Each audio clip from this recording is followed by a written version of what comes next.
Yes. So we're at the part of the chronology where John Reid is appointed Secretary of State in June 2003. The inquiry's heard evidence from him that there was a fairly quick reversal of the previous English policy not to have a payment scheme for those infected with hepatitis C. Did you speak to John Reid about this issue once he was appointed? Well, it's hard. I've spoken to John Reid on various occasions, so to be honest, it's hard for me to know on exactly which dates those were. So no, it's very. I really can't. I can't.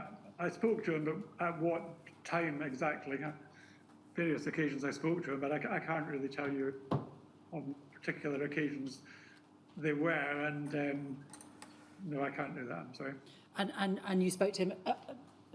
Is inferred from your answer, but just to be clear about this issue of the hepatitis C scheme. I'm not really claiming that I spoke to him about it. Well, I would have. I don't know how long elapsed between his coming into his post and his decision to change the policy, but I can't even be absolutely sure that I spoke to him within that period of time. So I wouldn't want to pretend that I know for certain about that. I spoke to him, but I don't know. Can we turn then on to August 2003, SCGV 40255_051.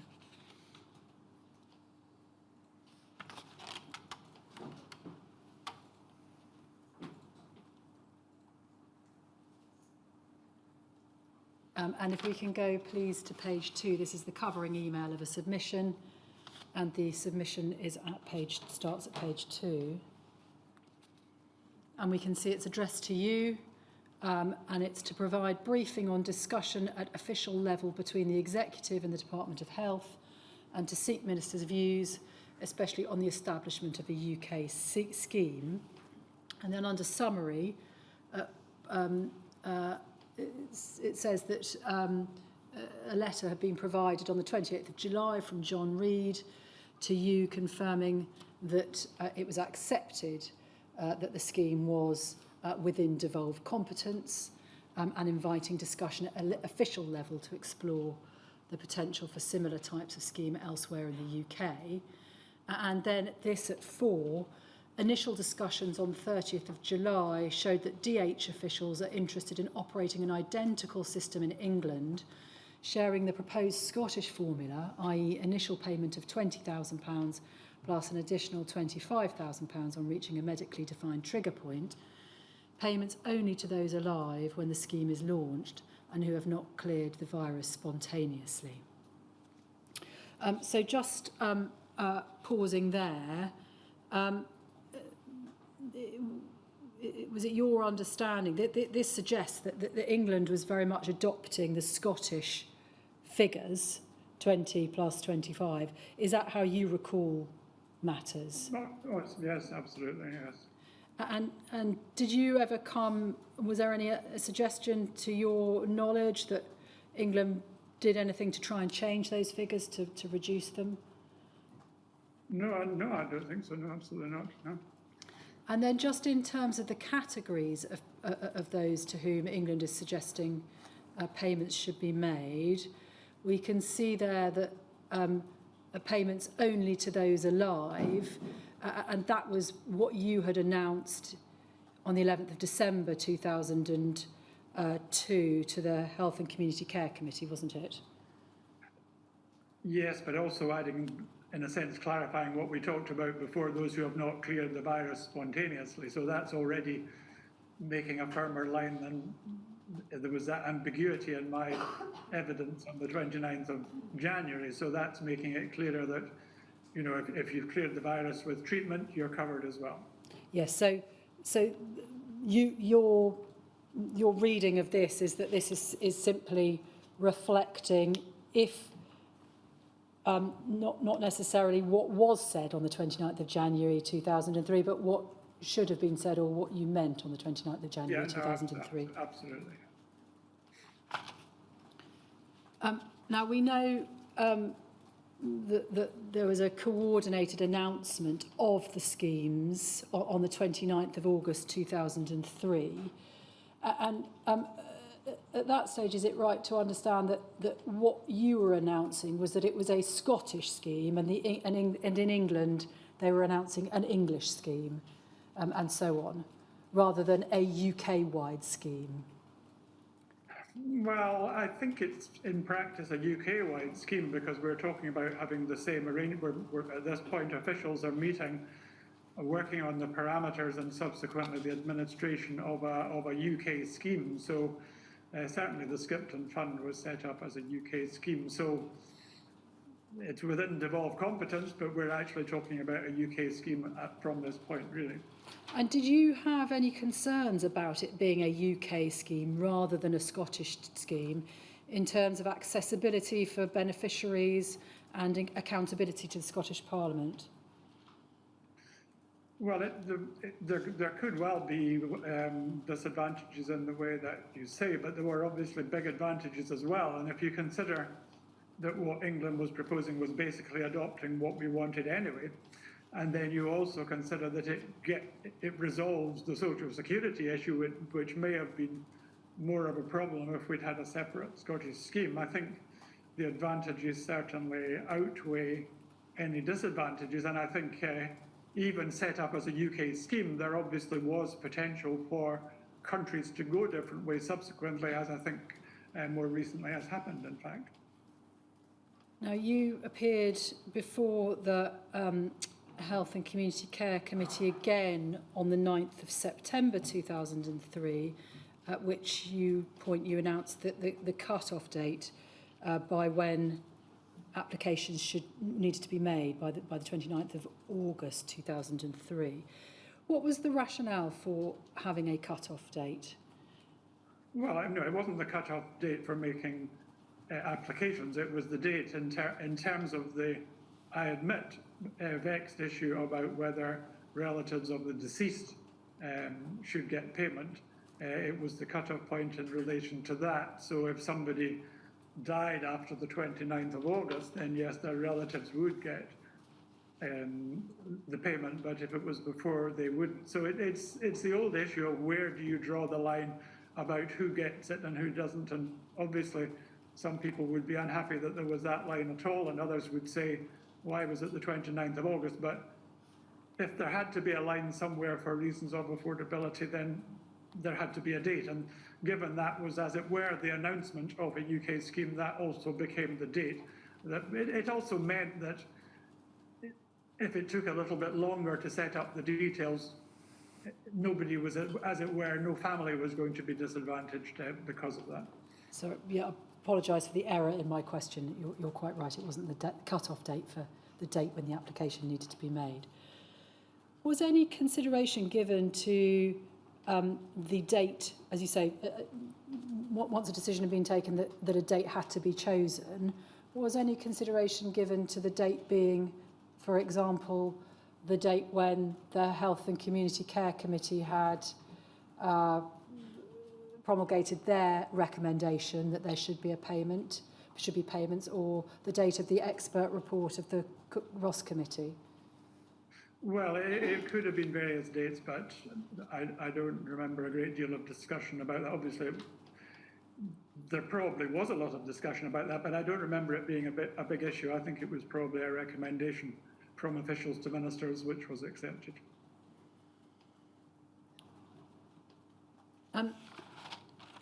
Why, and you've told us a little bit about this, but why was this a lump sum scheme? Well, I mean, you could look at it from 2 points of view. One, admittedly, maybe not quite so relevant now, it was a UK scheme, but the initial shift was because of the advice that it was more likely to be accepted as within the powers of the Scottish Parliament, as within devolved competence. Now, I suppose you could add additional reasons. It was following the pattern of what the expert group had recommended. In a sense, what we ended up with had many similarities to the expert group's recommendations. Obviously, from the point of view of many people, and even from my own point of view, it was less than I would have liked to be providing, but it followed the same rough pattern of lump sum payments that the expert group had recommended. So I suppose that was an additional plus, you might say, in terms of why it was lump sum payments rather than monthly payments or such like. Now, those that had been affected with HIV had received lump sum payments and also had access to ongoing payments through the Macfarlane Trust. Do you recall any consideration being given to a similar arrangement being made for those that have been infected with hepatitis C? So, no, it would be for the same reasons of affordability, and I can't speak for the UK government. I don't know what their issues were with finance, but a lot of our decisions, as I explained this morning, were based on what the health budget could afford. So obviously, if you were then having monthly payments, there might have been a question about lower lump sum payments or whatever. So as far as we were concerned, that issue had been resolved earlier in the year, and it wasn't raised as an issue by the UK government once we were working together on this. can we just go back to the Ross recommendations just to see how the announcement that was made and subsequently became Skipton Fund compares against what was recommended by that group? It's HSOC 303349.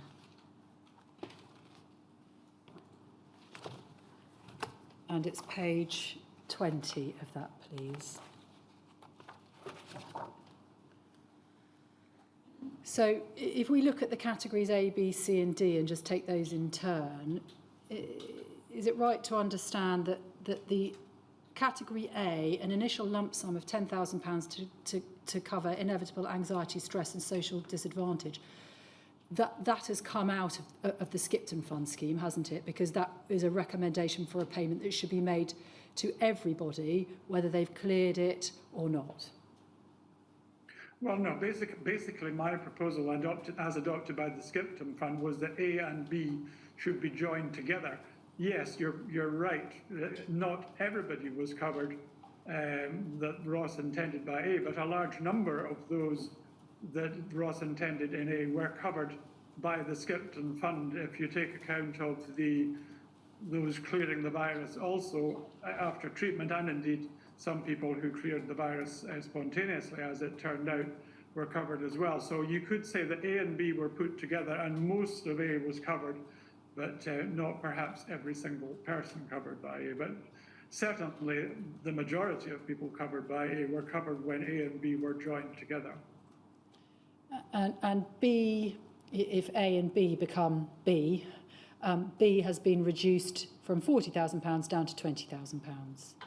Well, you can look at it either way. You can say 10,000 has been increased to £20,000 or 40,000 has been reduced to 20,000, but I'm not pushing that point because I know fine well that, and I regret, of course, that the sums recommended by Ross were reduced, and that is a matter of regret. But I've explained the reasons in terms of the health budget why I didn't really have any alternative on that particular matter. And then C, those suffer serious deterioration in physical conditions because of the hepatitis C infection, cirrhosis, liver cancer, other similar serious conditions, are the category that get the additional £25,000 rather than what's being suggested here, financial support on an ongoing basis if necessary, calculated on the same basis as common law damages. Yeah, no, it became the £25,000 lump sum payment, yes. And then those two categories in D, so the estate of the infected person and the dependents, are the recommendation made by Ross wasn't carried through in relation to either of those two groups for the Skipton Fund. Well, yes, with the proviso of those people who died after the 29th of August, but otherwise, no.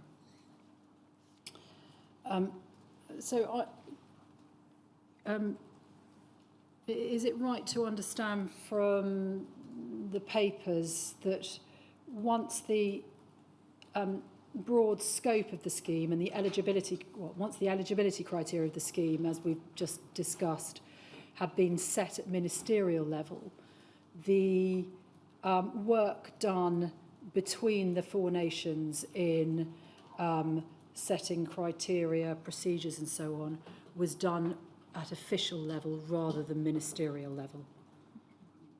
Yes, indeed, sometimes that would have to come back to ministers, but in general, yes, the arrangements for the Skipton Fund were carried forward by officials from the four UK administrations. Can I just, can we just look at MACK 302325_004, which is a news release from the Scottish Executive of January the 23rd, 2004, announcing the details of the Hepatitis C payment scheme. And it's got, if we look down the page, announcing the news in Scotland, Mr. Chisholm said, and then if we look at the second paragraph there, in the course of negotiations, we have been able to define a further level of detail on eligibility and scheme administration, which will be advantageous to claimants. In particular, bureaucracy will be minimised for people making a claim in recognition that it will be difficult for some people to gather evidence from 20 years ago. Now, can you recall what you had in mind there in terms of minimising bureaucracy, given the difficulties people would have?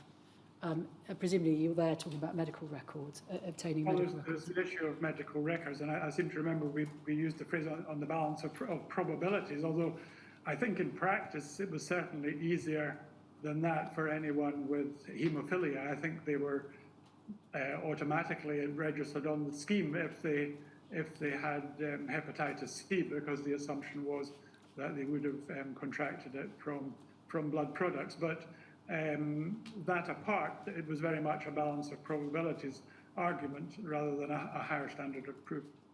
And do you recall whether there was any ever discussion that came to you for consideration as to whether a different test should be applied for those who had been infected via blood transfusion because of this difficulty of identifying whether they'd had a blood transfusion and then what the particular serial numbers of the transfusion that they had been provided with? I don't remember a particular discussion about that. And did, to your recollection, during the time that you were there, which wasn't, I don't think, very long after the scheme was set up, were steps put in place to monitor or review the way that eligibility criteria, eligibility test was applied? Well, I think a lot of that would have been after my time, but I'm just trying to recall.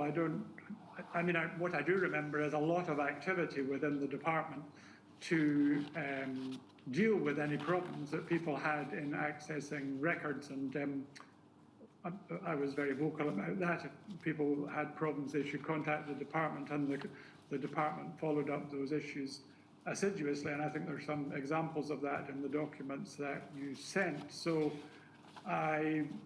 that's my main recollection of action that we took. Subsequently to that, I wouldn't really have knowledge of.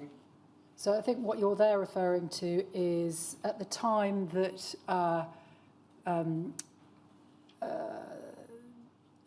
people were wanting to join in, is this right, the litigation against the US pharmaceutical companies, and they needed access to their medical records. You invited them to apply, let the department know if they needed any help getting hold of their medical records. Is that what you're referring to? Yeah, absolutely, yes. And do you recall whether or not that invitation was repeated for those people who in 2003, 2004 would be applying to the Skipton Fund? Well, I mean, it was a general invitation. It wasn't exclusively for people who were conducting litigation against American companies. I'm just going to ask you some questions now about the funding for the scheme, for the Skipton Fund, and how that worked in Scotland. I think the answer to this question is evident, I think, from what you told us this morning, but did you have any direct interactions with the government in London over how the payment scheme would, how the Skipton Fund would be funded? Well, in terms of how it operated, I mean, there would be the occasional letter or even phone call with one of the ministers in London, but as we both referred to, most of the work was being done by officials in terms of the development of the fund. Do you recall whether there was a question or an argument put forward in Scotland that that the Skipton Fund, the cost of the Skipton Fund for the whole of the UK should be met by the UK government in the same way that the UK government was paying for the Macfarlane Trust, because it arose from injuries caused pre-devolution? Well, interestingly, I don't remember that argument being put, and if anyone was going to put it, you would have expected the SNP to put it, but I don't believe that they did. Where did the money come from in Scotland to pay for the Skipton Fund? Well, it came from the health budget. Can we look at SCGV 40250_020?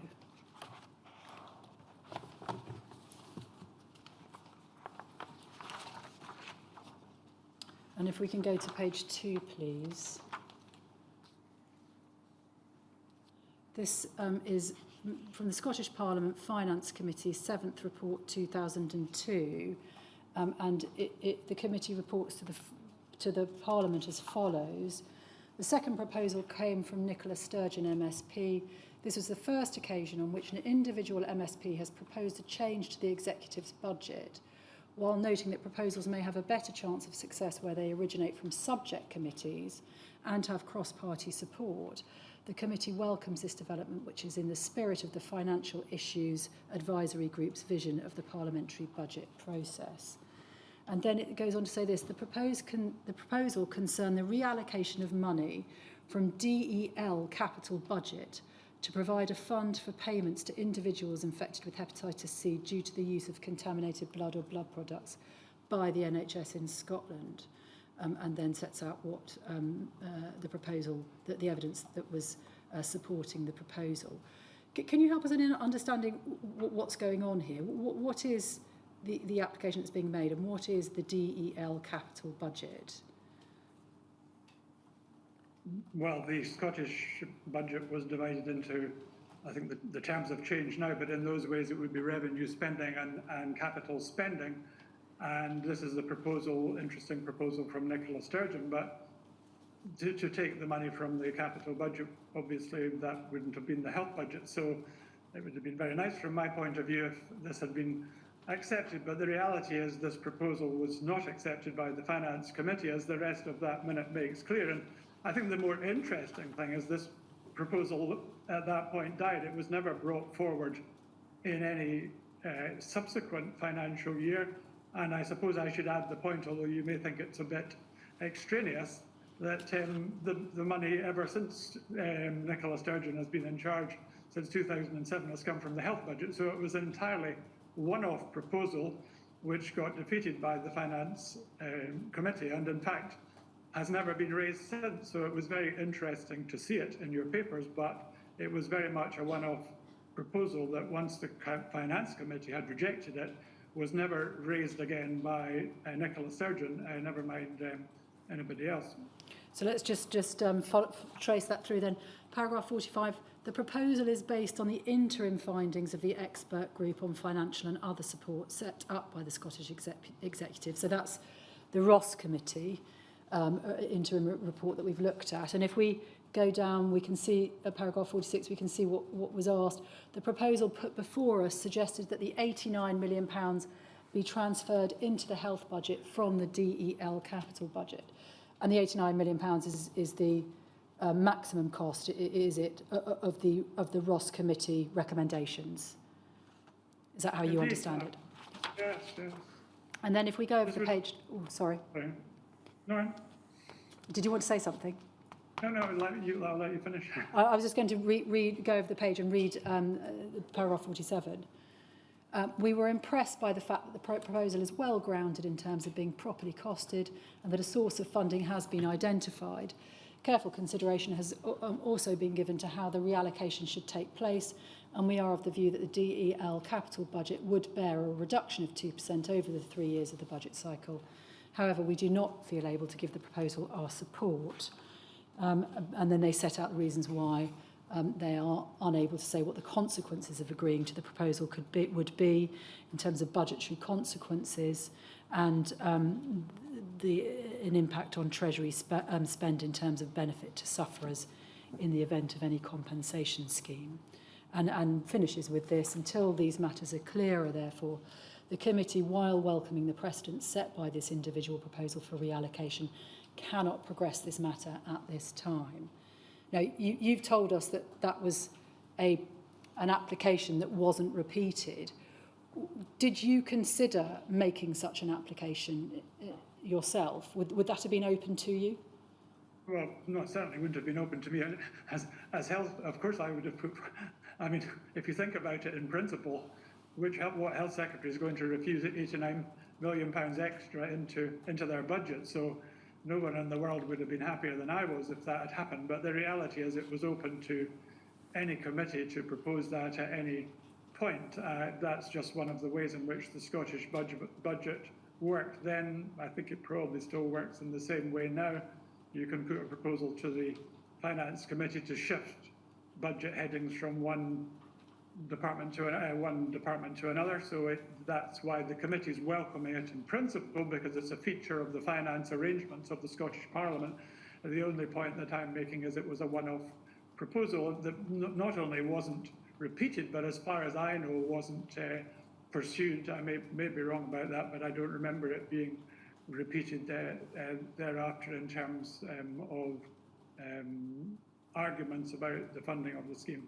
So just to be clear about the evidence you've just given, is it right to understand that what you're saying is because you were a minister in the Scottish Government, it wasn't open to you as a minister to make an application of this kind because effectively you had collective responsibility for the way that the budget had been set and you just had to work within the budget that the government had set your department? Indeed. And so it would, however, have been open to the Health and Community Care Committee to make an application of this kind, had they wanted to. Yeah. And presumably, had monies come out of the capital budget, it avoids those difficult problems that you were wrestling with, which is, well, if we take money from the health budget to pay for the hepatitis C payment scheme, we've got to take money out of cancer services or other deserving NHS causes. Well, indeed, it would certainly not have. It would have led to other arguments, no doubt. Ministers in other departments would have said that's coming out of whatever. Well, you know what the capital budget funds, housing and roads and all sorts of other infrastructure. So, but it would have shifted the terms of the debate, obviously. And just a last question from me on the payment scheme issue is in relation to the time that it took before payments were made. So Skipton Fund made its first payments in July 2004, which was 3 3/4 years after the Health and Community Care Committee first recommended that a scheme should be set up in October 2001. And nearly a year after the Skipton Fund was first announced by all the 4 governments at the end of August 2003. Looking at it now, do you think that took too long? Well, there's lots of stages there. Firstly, there was the months of the expert group report, and we've discussed that already. Some people obviously thought that was unnecessary. after the expert group reported, it wasn't too long before we made the offer, as it were, in January, that the second big delay, or the only real delay, you might say, that didn't have such obvious reasons for it, was the first half of 2003, when there was no clarity from the UK government about whether such a scheme was within the powers of the Scottish Parliament. And that was the stage when law officers were involved, and there was a lot of involvement. And that was a time, for example, when the Scotland Office Minister, from memory, I think it was Helen Little at the time, was very involved at that time in liaising with the Department of Work and Pensions, and no doubt the Treasury as well, about those, and indeed the departments dealing with constitutional affairs.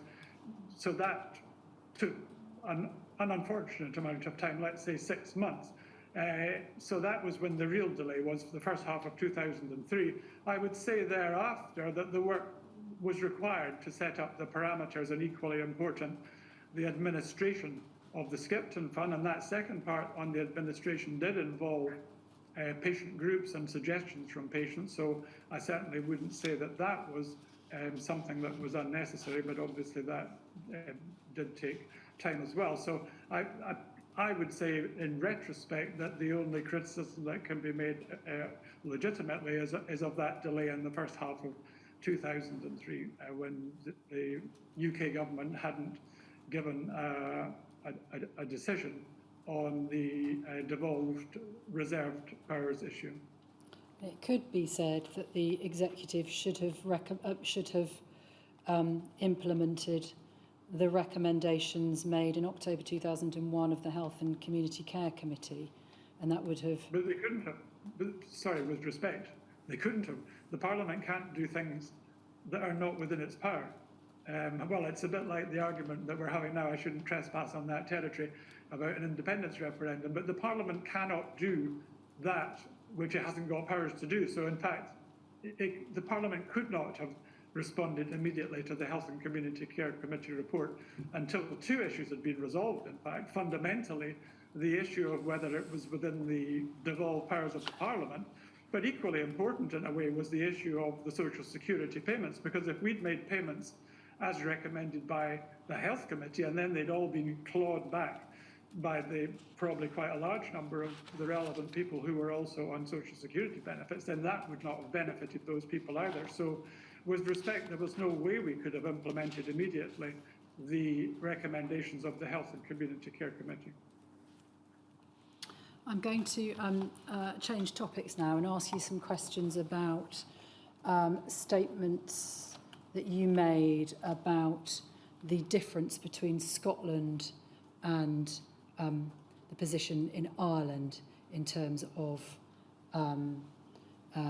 payments. Can we start with DHSC 532 4617?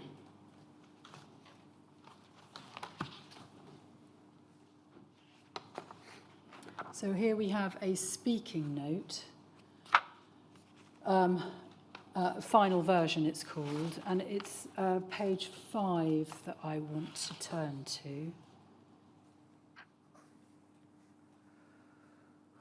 And the question that is at the bottom, second half of the page, the question that is set out there, so you don't intend increasing the payments in line with those being offered in the Republic of Ireland, variously quoted as 100, 200 and 300,000 pounds. And then your speaking note answer is that you make comments about the demands on the health budget in the first paragraph, and then you say people are always quoting the Irish scheme, but it is not at all comparable to the situation in Scotland. The payment made in the Republic followed on from a judicial inquiry which concluded that the contamination of the Irish blood supply should have been avoided, and this was due to wrongful practices on the part of the Irish Blood Transfusion Service Board. And then if we go over the page, the speaking note continues, the size of the awards made in the Republic have to be viewed in that context, where clearly the transfusion service could have been held to be negligent. And then you say in that next paragraph, in contrast, we do not acknowledge here in Scotland that there was any wrongful practice or negligence on the part of the Scottish National Blood Transfusion Service. And then if we turn forward to page 10, I think, to begin with, we can see it's headed background notes. And then there are various topics set out, including, if we turn to page 12, a topic of payments in the Republic of Ireland. And their background notes are set out. The payments in the Republic are linked to incidents involving the contamination of the anti-D supply, as detailed below. And people who had received the contaminated anti-D then went on to donate blood, thus potentially contaminating the whole blood supply. And then the extracts, various extracts from the report of the tribunal in Ireland are set out there. And then if we go over the page, and then it says this: the Irish Hepatitis C Compensation Tribunal made 114 awards during the last recorded year and sets out the range and the total expenditure. So is it right to understand this document, that this is a document that would have been generated by officials and provided to you for your appearance before the Health and Community Care Committee? We'll come on to look at what you actually said. And it gives you a speaking note, and then it gives you the background notes to support that speaking note, so you can understand the basis upon which the speaking note's been drafted.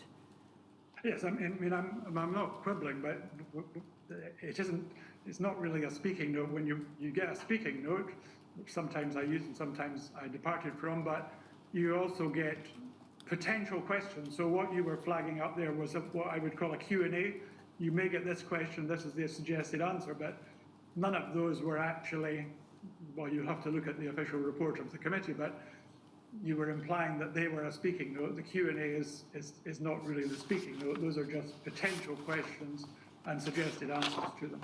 Yes, so if we look back at that, so the beginning of the document is a speaking note when is this right? You're appearing in the committee and you have your opportunity at the beginning to say what you want, and then the Q&A is a sort of a brief to you about what you might expect and how you would answer. Indeed. I mean, sorry. Yeah. No. Please carry on. Well, my comment at this point would be, you can find all the things I said about Ireland. I'm not actually saying that I, or the officials indeed, got the language entirely right. I don't know. You would have to show me what I actually said in practice. But the fundamental point, I suppose the difficulty here is there is a fine line between being found at fault in a judicial inquiry and being legally liable because of what a court of law has decided. And the debate about the Irish scheme is the difference between legal liability and fault. But as far as we were concerned in Scotland, the fundamental difference between Scotland and Ireland was that there was openly acknowledged fault. It wasn't legal liability, but it was fault. And some people may disagree with us, but the reality is our view at that time was that there was no fault in the same way in Scotland. So that was the fundamental difference. And all the examples about the tribunal and so on in Ireland, all of that was true, and there was mention of wrongful acts, but it wasn't legal liability.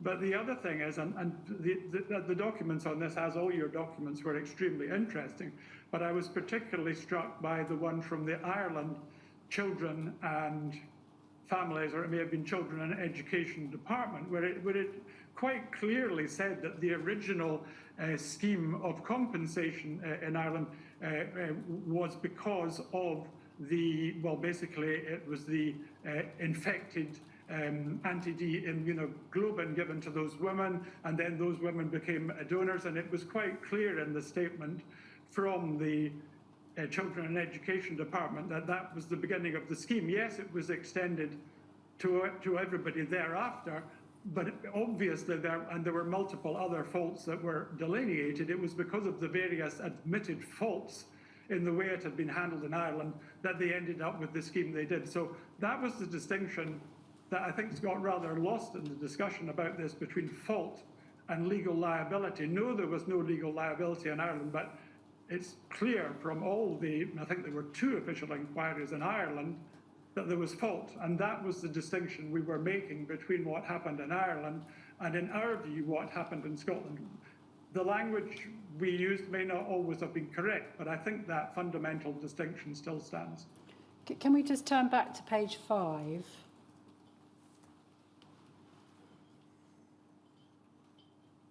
And just looking at the paragraph at the penultimate paragraph there. It's this I wanted to draw your attention to. The payment made in the Republic followed on from a judicial inquiry which concluded that the contamination of the Irish blood supply should have been avoided.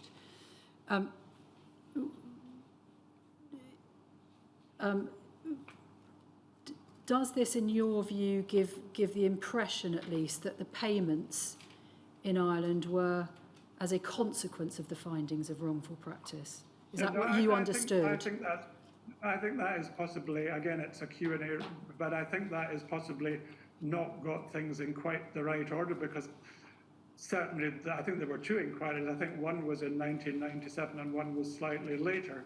So the original scheme started, I think, in 1995. So I think that the order of that is not quite right. But the reality is the fault was admitted before the judicial inquiry, as my reference to the Department of Children and Education document.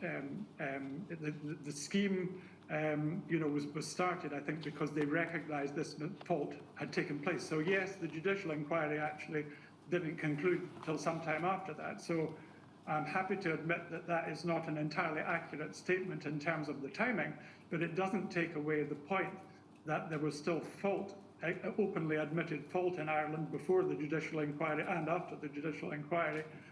That was not the case in Scotland. So the purpose of these questions isn't to criticise you in any way for what you said. It's to try and understand what you were being told by officials was the position. And so from there we can just look to see what you actually said on the 9th of September, and we can see that DHSC 5325070.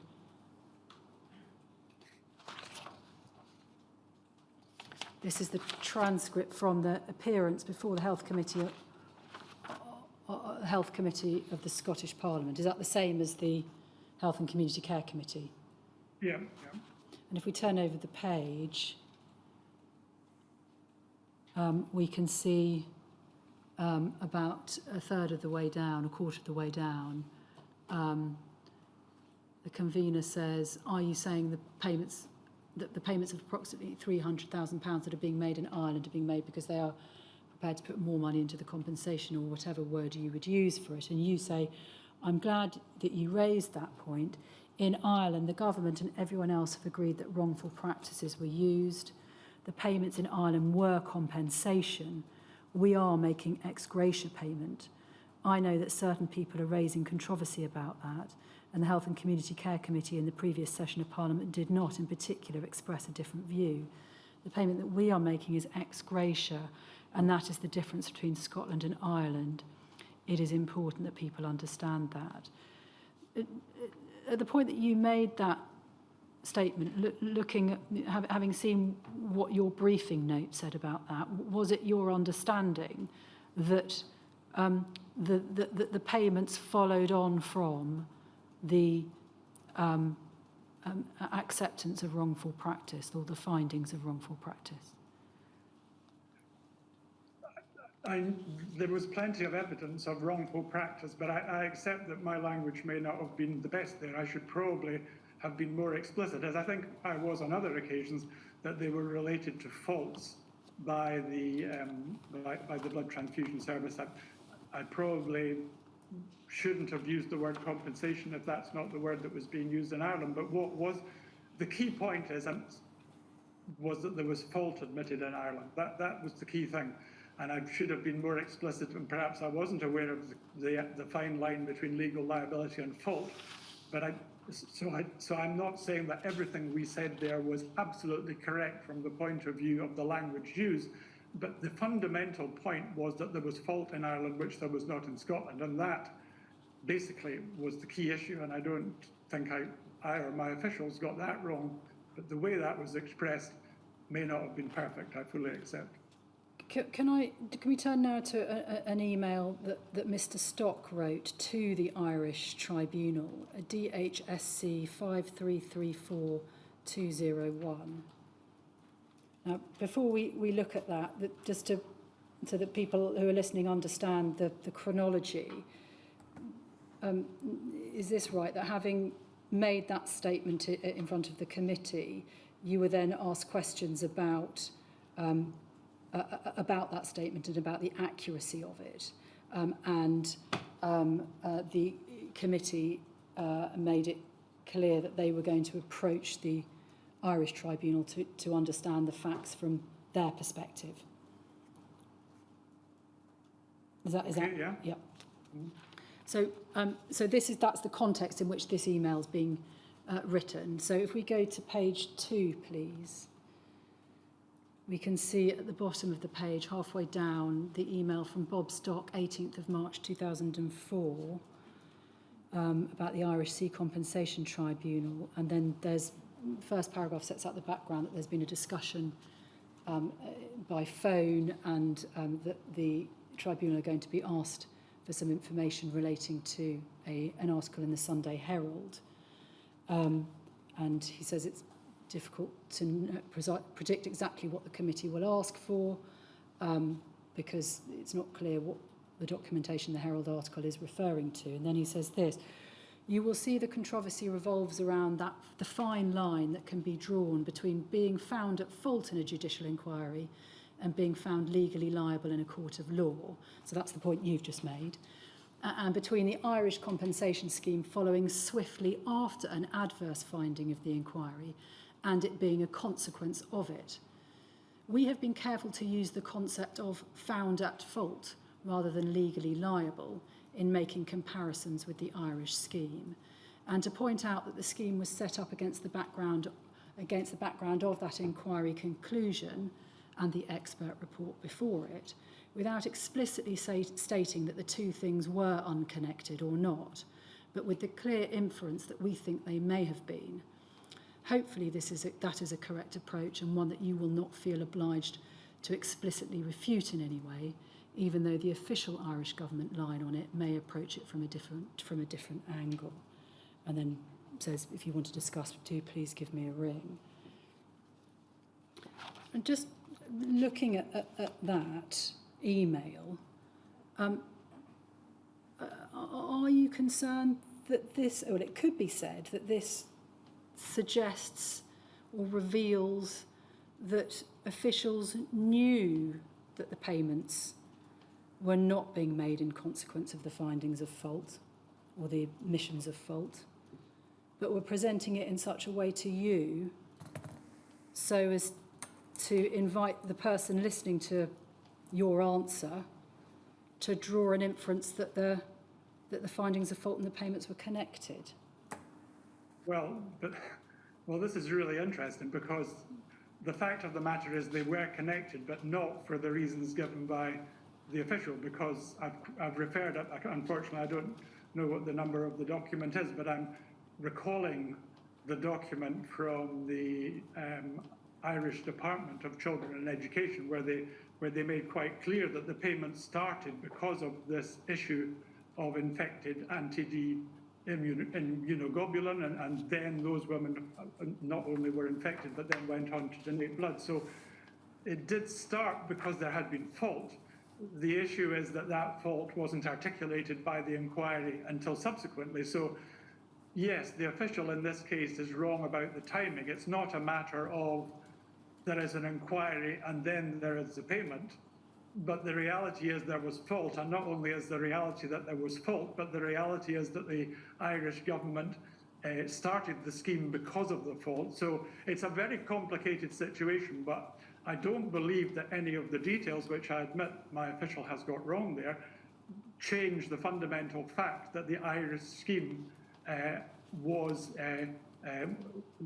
what happened in Ireland was admitted fault, not just subsequent to the tribunal, but admitted by the Irish government at the start of the scheme in 1995, when payments were made to the women who'd received the infected anti-D immunoglobulin. So I accept that that my officials have not got that entirely right, but I don't think that actually changes the fundamental fault, that there was undeniable, the fundamental fact that there was undeniable fault, wrongful acts as they were subsequently called by the second inquiry in Ireland, that there certainly weren't established to be in Scotland, although obviously some people were alleging that they had. So I think there are lots of fine distinctions here, and my official certainly hasn't got it entirely right, but I don't think it undermines the fundamental point that there is this difference between the Scottish and the Irish situation, and that fault, indeed multiple faults,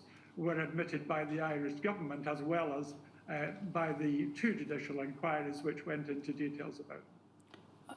What I'm really wanting to explore with you is not the detail of whether the officials got it right or wrong at any given time, but the broader point that you, having been given a document which sets out suggested answers that you might give to a question asked by the committee and background points,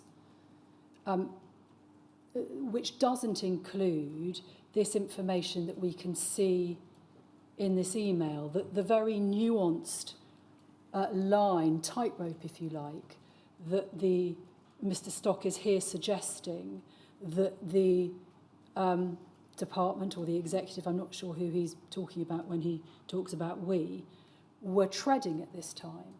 So now I'm conscious that one document that I've shown you may not be the totality of the information that you had on this point before you went to the committee. But if it is, what I want to explore with you is the extent to which the information that's being given here, that it's a very nuanced position, and the way that it's put, whether or not that was information that was given to you before appearing before the committee.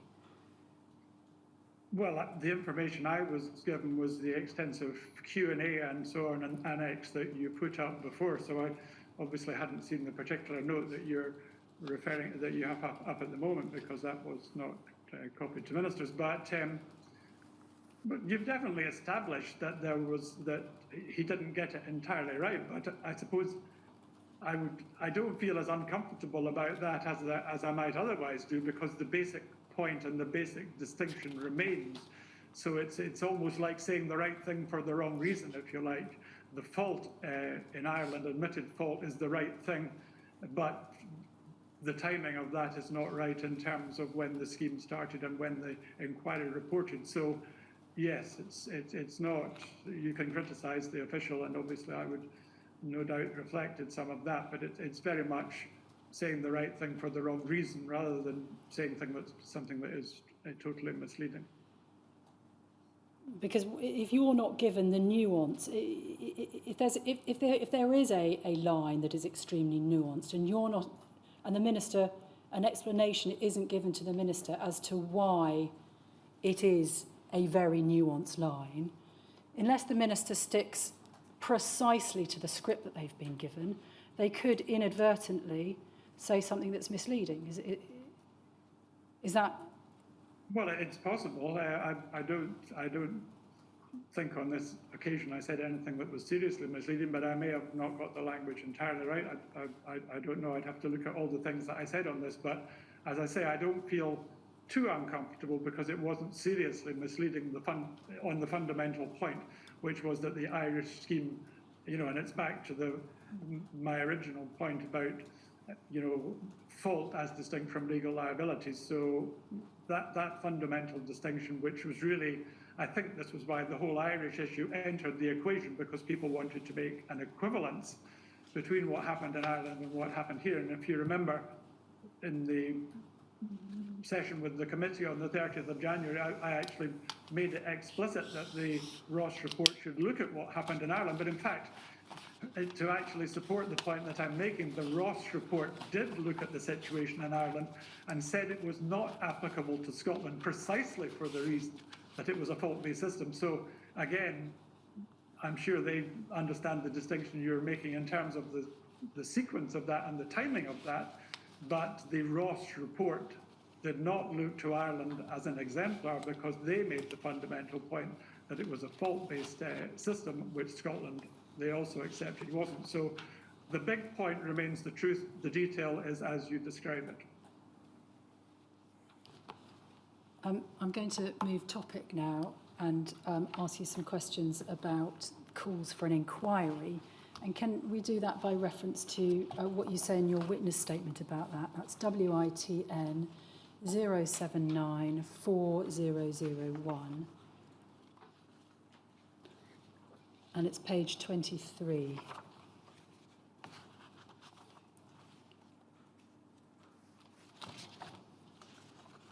So you were asked a question about calls for a public inquiry, and you said this: we certainly gave thought to a public inquiry, what its purpose would be and what it could hope to achieve, but didn't think the circumstances met the criteria for such a course of action. And just pausing there, what was the criteria that you were applying at that stage to whether or not there should be a public inquiry? Well, my next sentence actually goes to the heart of the matter. We consider that a common starting point for most public inquiries is that something has gone wrong that could clearly have been done differently. And when I'm thinking of other public inquiries that I know, I think they generally do meet that criteria, and it may well be. Remember, I'm talking here about what we thought at the time, what I think now could or be different in certain regards, but at that time we certainly felt that maybe one or two things could have been done differently, but in terms of the big picture, things couldn't have been done differently because of the state of scientific knowledge at the time, the absence of a test for what was called non-A, non-B hepatitis, and in fact the next sentence goes on to make precisely that point about the relevant state of knowledge in the 1980s. So I suppose, but in keeping it general to begin with, you have to feel confident that something could have gone wrong that could have been done differently. If things went wrong because people were ignorant or for other reasons, then that seemed to not meet the criteria for a public inquiry. I then go on to say that obviously other reasons for a public inquiry could have been that you would learn important lessons, and I'm not denying that important lessons can be learned, because I'm certainly, and I'm talking what I thought then, I might think more broadly now, but even at that time I was quite conscious that relations between doctors and patients hadn't been satisfactory in the 70s and 80s because the whole medical culture was different. And in fact, I had concerns about some of the medical culture 20 years later when I was the minister. So yes, there are lots of lessons to be learned about that. But again, in terms of the medical and scientific knowledge, that, as I thought then, was a different matter. And that, again, and I think the final thing that I said in that inquiry, which you may think is not at the heart of the matter, but if you think about it, all the time the Scottish Executive is being pressed by the Health Committee in relation to payments, and so we respond to that, and we see that as the main issue, and yet the committee's not pressing me. I think it did after my time as a health minister, but at that time the Health Committee and the Parliament are not pressing me on the issue of an inquiry, because they've separated out the issue of payment and support for those affected now and going into the issues about what happened in the past, and they go on at the end of that paragraph 50 to talk about we didn't want another 2 or 3 years to be spent on an inquiry seeking to apportion blame and prove negligence. So I would be dishonest if I said I wasn't obviously influenced by what the committee and the Parliament were saying as well. So there was no pressure from the Parliament, and particularly from the Health Committee, for an inquiry. So that, again, wasn't the main reason, but it kind of reinforced what we were generally thinking about the reasons for an inquiry or otherwise at that time. I'm unpacking some of what you've just said. The criteria that the first criteria that you gave us, that something that has gone wrong and could have been and could clearly have been done differently. Is it right to understand both your written evidence and the evidence you just gave us that that you accepted that something had gone wrong, but it was the second part of that test. I think you said in your written statement, you say clearly you had to be confident that something clearly your written statement says something could clearly have been done differently, and in your oral statement just now, you had to be confident that things could have been done differently. Is that part of the test that you didn't think was met? Well, yes. I mean, it's self-evident that something went wrong. I mean, just because of all the suffering that resulted in terms of people with hepatitis C, and of course earlier with HIV as well. So clearly something went wrong, but the whole issue is to what extent it could have been done differently. And well, you don't really want to know what I think now, but I can see now that bits of here and there, and I'll look forward with interest to your report because you'll highlight them, I'm sure.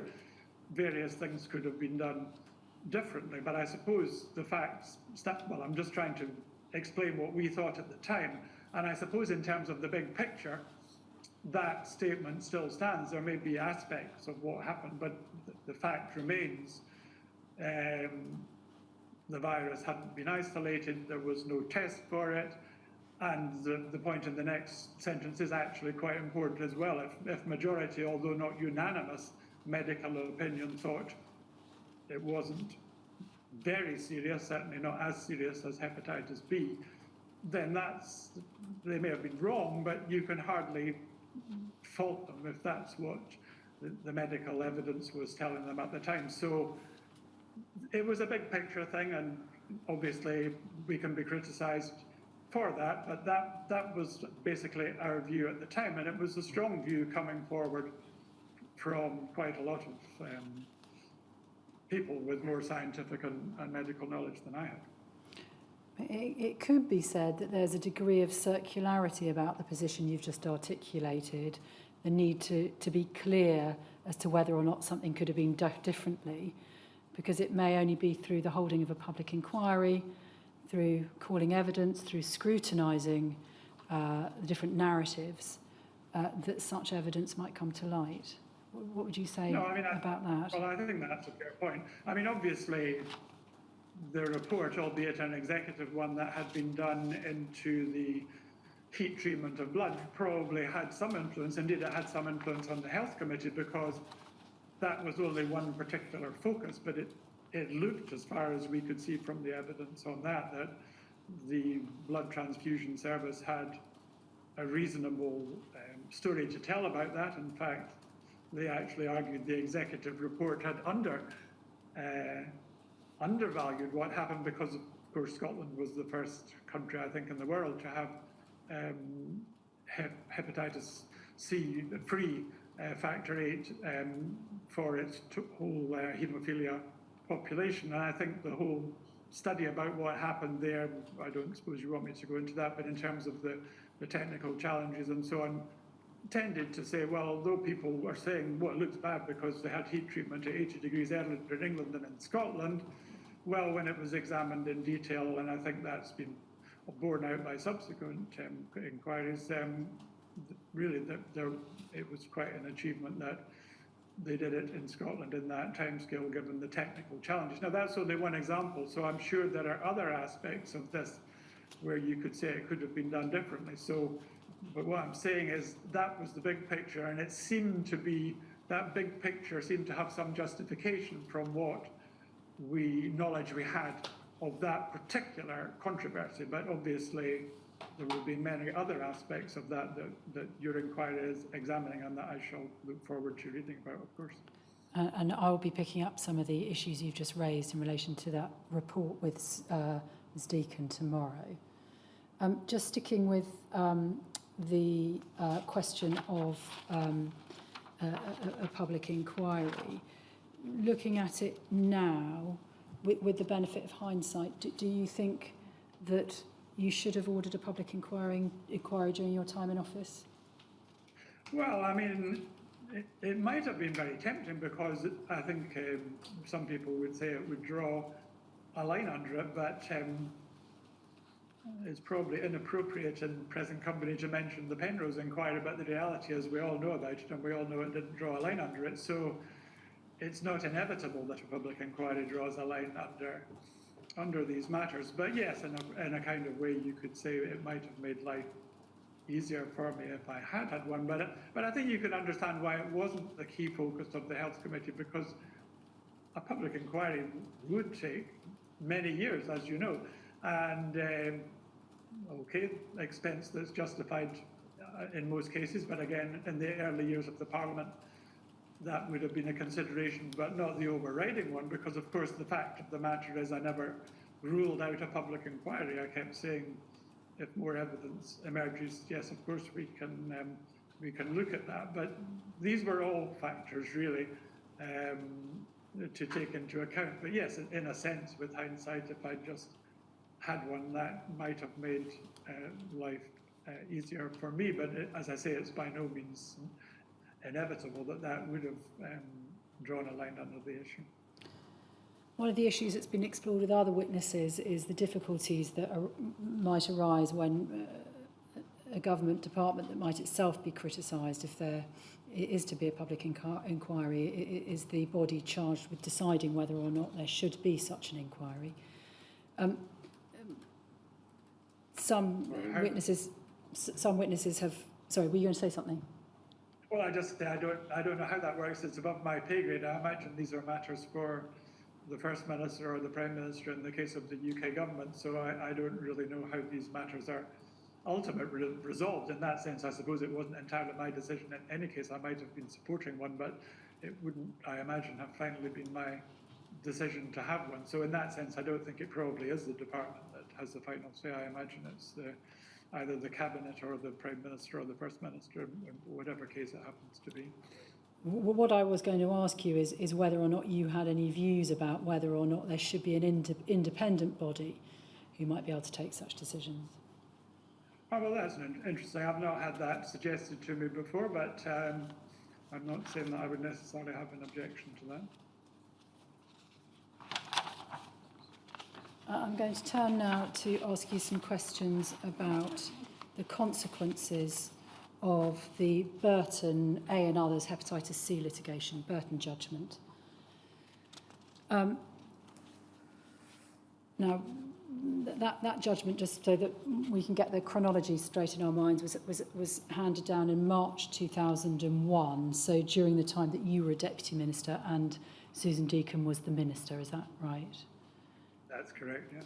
And a decision was taken in light of that judgment as to what should be done in respect of those persons in Scotland infected by the same route and over the same period, and whether or not their claims and so on should be settled and whose claims should be settled. And is it right to understand from your witness statement that the decisions in relation to that were taken primarily, in any event, by Ms Deacon? Well, indeed. I was very interested to read some of your documents because, of course, there were a large number of annexes to Cabinet papers and such like, which I had never seen before because obviously I wasn't in the Cabinet. But I think the 2 points where I did have some involvement were flagged up by other documents that you sent. The debate on the 26th of April in the Parliament, where in fact opposition debates, certainly in my time, when I was Deputy, were always taken by the Deputy, so I had to speak about it, and I quote a little bit from the debate, just said really we were giving consideration to it, and I note I was also present at a meeting with the Scottish Government senior lawyer about, well, I think it was on the 15th of May, where basically he said we'd no choice but to follow the English verdict. So really, I touched the issue at those 2 points, and to me it seemed that we had to follow what was being said in the English court. I mean, I suppose more generally, my view would be then and now, well, this was a different view about what should be done when confronted with harm that was not caused by negligence, because Burton judgment was not saying that there had been fault. It was just saying that fault was irrelevant, and if there was a defective product, and it was known about, perhaps not even known about by the government, but known about in general by experts, then you were liable. So it was just a different view that the Scottish government and indeed the UK government had about what to do when there had been harm without negligence. So in that sense, I didn't kind of feel that it necessarily changed anything. And as I referred to earlier on, I found the section of the Ross report about the Burton judgment extremely interesting, because they also are saying that they don't think this is a good basis, in their opinion, for non-negligent harm. And it's quite interesting that they use language there that might be more typical of the Scottish or the UK government when they talk about a large contingent liability that might arise, and they also talk about it might encourage conservative medicine, too conservative with a small c, obviously. So I think those are very, very interesting different points of view on how you should respond to non-negligent harm. But no, my involvement wasn't extensive at the time, but I certainly found it and find it a very interesting judgment. So the question of the decision as to who should be,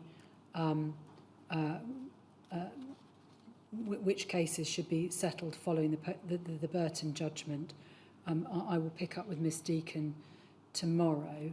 I just want to pick up the position with you once you had become minister.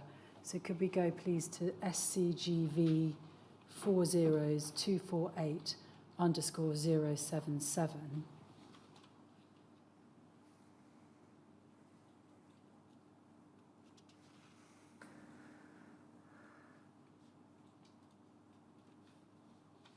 And this is an email which has a submission from, to the First Minister, Minister for Education and Young People. And if we go to the bottom, we see it's from you, dated the 5th of December 2001. And you say, I've noted the response from Ms Jameson to my Cabinet minute of the 30th of November. I'm not intending to go to that, but for the record, that's SCGV 40247_002. And you say the Minister specifically queries the statement that only 17 of the 530 people known to have contracted hepatitis C from products supplied by SMBTS stand a chance of receiving out-of-court settlements. And the explanation of this is linked to Cabinet's previous decision on this issue, i.e. that the Executive would instruct NHS Scotland to seek out-of-court settlements only in relation to actions that were directly analogous to those dealt with in the English High Court case. This meant that settlements would only be sought in relation to legal actions, not claims, that were raised under the Consumer Protection Act, and then only if these were legally competent. So that's the decision that Ms Deacon made, is that right? Yes, well, that was basically following the same criteria as were as under the Act, those people who would be would have a legal entitlement to payment according to the Consumer Protection Act. And then you go on to say a large proportion of the 530 people mentioned above are excluded by these criteria. Firstly, the CPA did not come into force until 1st of March 1988, so anyone infected before that date is automatically excluded. Secondly, anyone infected after that date who did not raise a legal action within 10 years of infection is also excluded by the time bar constraints built into the Prescription and Limitation Scotland Act by CPA. And then you go on to say this: the Minister is therefore correct in saying that the Executive response appears to rule out financial compensation in the terms suggested by the committee. Whilst that may seem a harsh stance, it is justified in terms of the need to avoid establishing a new wide-ranging precedent on compensation, as detailed in paragraphs 10 to 13 of my Cabinet minute. Whilst I believe that it's very important to avoid establishing such a precedent, I feel the Executive should explore any other reasonable avenue in terms of making the life of such sufferers less difficult. And the main issue appears to be mortgages and insurance, and the proposed response therefore suggests we explore what can be done in this area.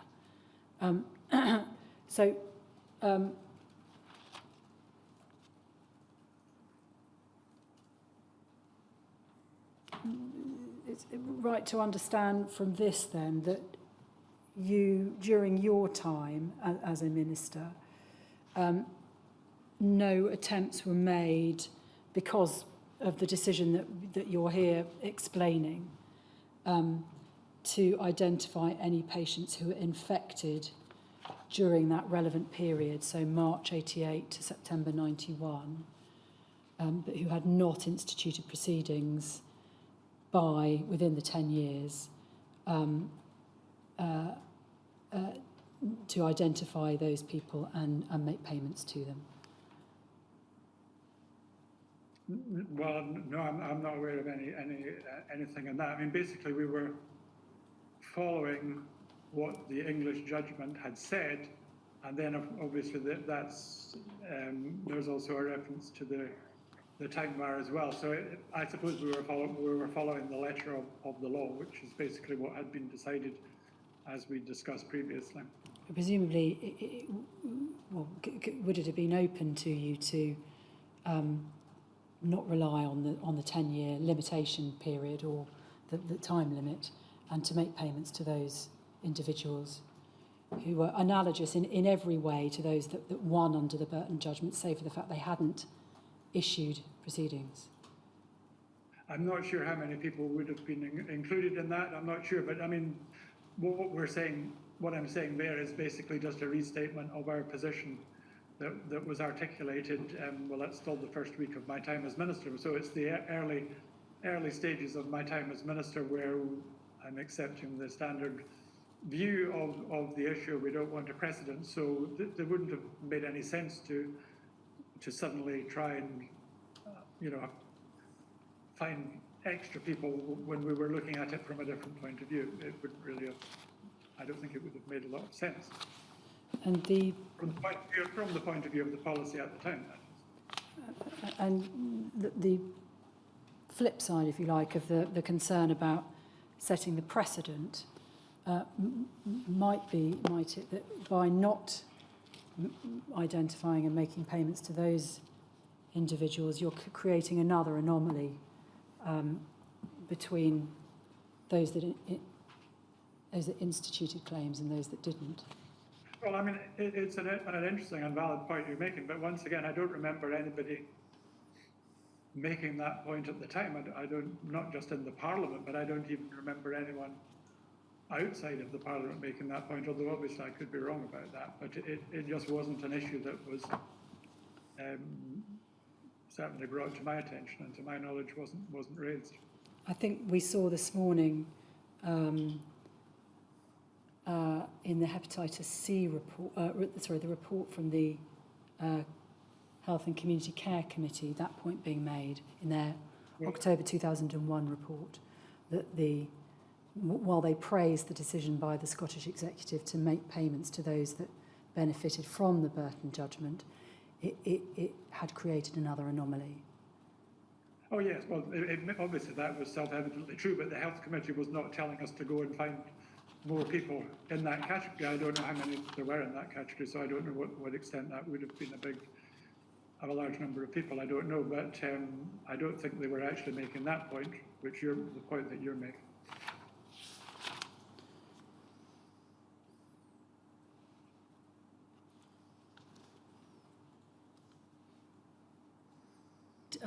Did you have any involvement in instructions to solicitors to settle and deal with the analogous claims? Was those decisions taken by Ms. Deacon? No, I think they were. Well, I'm not even sure if they were just done by officials. Once the decision had been made to settle in that way, I don't know. I think probably they just proceeded. The lawyers and other officials to implement what had been decided. So I don't think there were other decisions to be taken in that regard. I think they'd been taken already.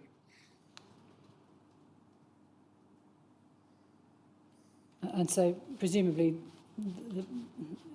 the people or department dealing with this issue from the Scottish Executive's perspective would have been who? Departmental solicitors or? Probably lawyers in the Scottish Executive, yeah.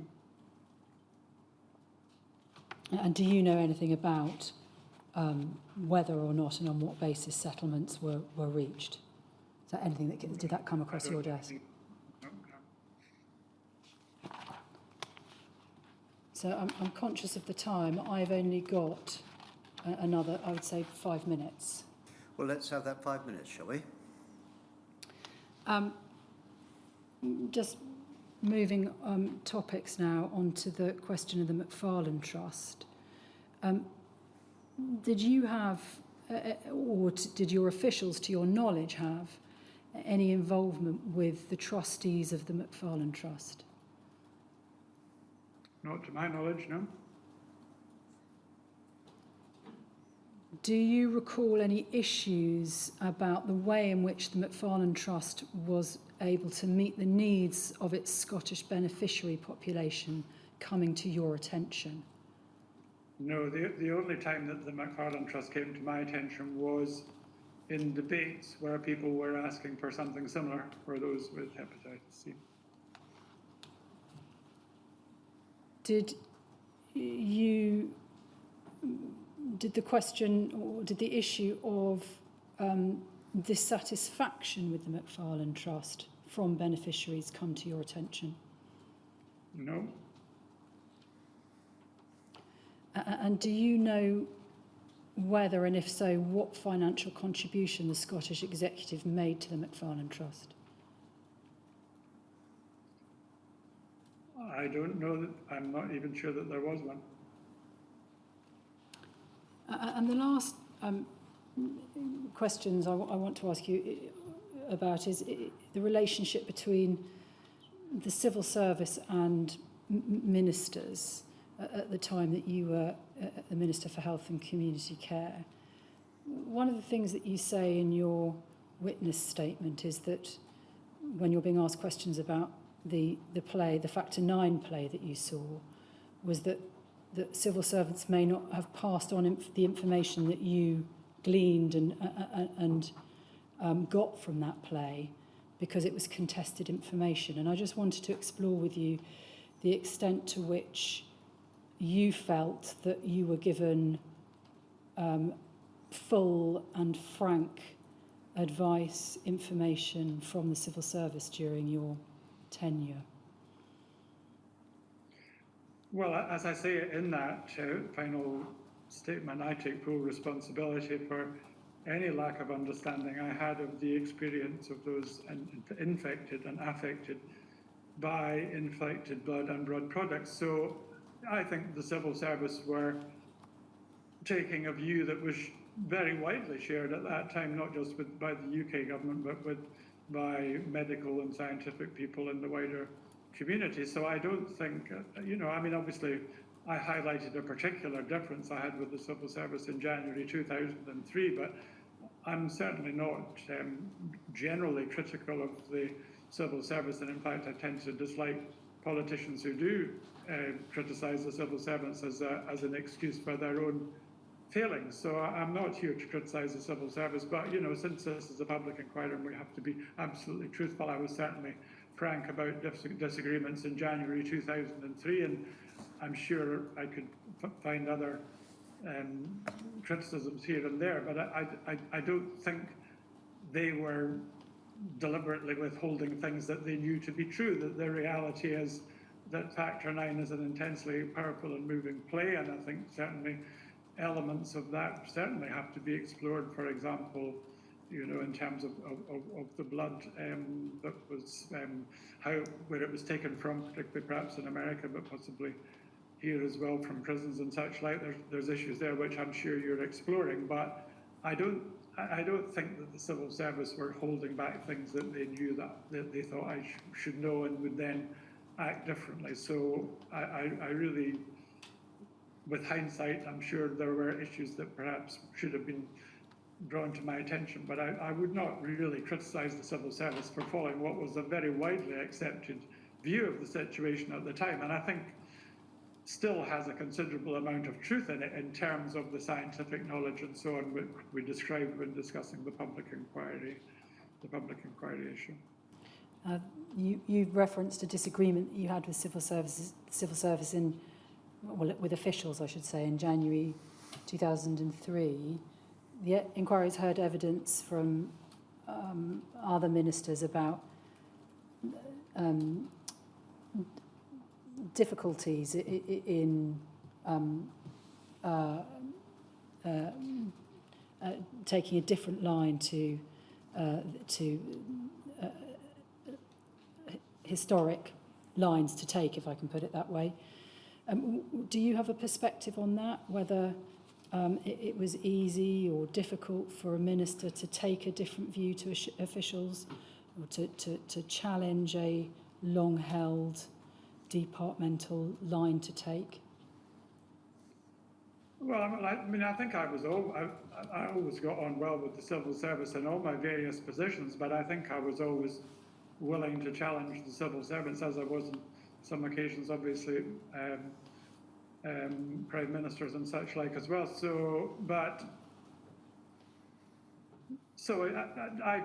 I was certainly able to challenge civil servants, but I don't think it's something that you want to do for the sake of it. If you're on strong ground, you do it. I don't know whether. I think I got on well with my civil servants. I was actually quite an unusual health minister, because I actually had my own group of independent advisors who were very esteemed health people and medical people that I used to have regular monthly meetings with, and that was probably quite unusual, but it wasn't an anti-civil service thing. It was just a way of getting a broader perspective on the health service and different options and so on that we had. So I think I had a constructive relation with civil servants, but yes, obviously sometimes you would want to challenge what they were saying and do things differently. And that group of independent advisors you've just spoken about, how would you use them as a sounding board for policy development, find out what was going on the ground? We were on more specifically medical and health service things. I think once the issue that we're talking about today was mentioned at all in that group, but we would obviously talk about the future of the health service and new ways of, better ways of relating to patients, and just the whole generality of different health issues. And some of those people did actually end up on various expert groups, such as the David Kerr group. I don't think anyone was particularly on the Ross group, but anyway, that's not a criticism of civil servants, because usually I had a great, and still have a great, respect for civil servants. And as I say, I don't really like ministers who blame their failings on civil servants. So I'm not really here to criticise civil servants. I had some excellent civil servants in the health department and in other departments that I was involved with. So those are the questions that I have for Mr. Chisholm. Do you have any sense of how long you might need to garner the questions from core participants? I don't, but at least half an hour. Yes, very well. Well, we'll take a break now until not before 4 o'clock. The reason I'm saying not before 4 o'clock is because in an inquiry like this, those who are core participants have a right to put questions through their legal representatives to counsel for her to ask you. Plainly, they have to listen to what you've had to say and consider your answers up until now before they can formulate their questions finally. And that's why we take a break now in any event. It is, fortunately, it coincides with tea time, and so you can have a cup of tea and then come back not before 4. If maybe later, depends how many questions there are. It'll be the last session. I can't tell you quite how long it'll be, depends how many questions there are. But it won't, I think, be very long. Thank you very much. Not before 4.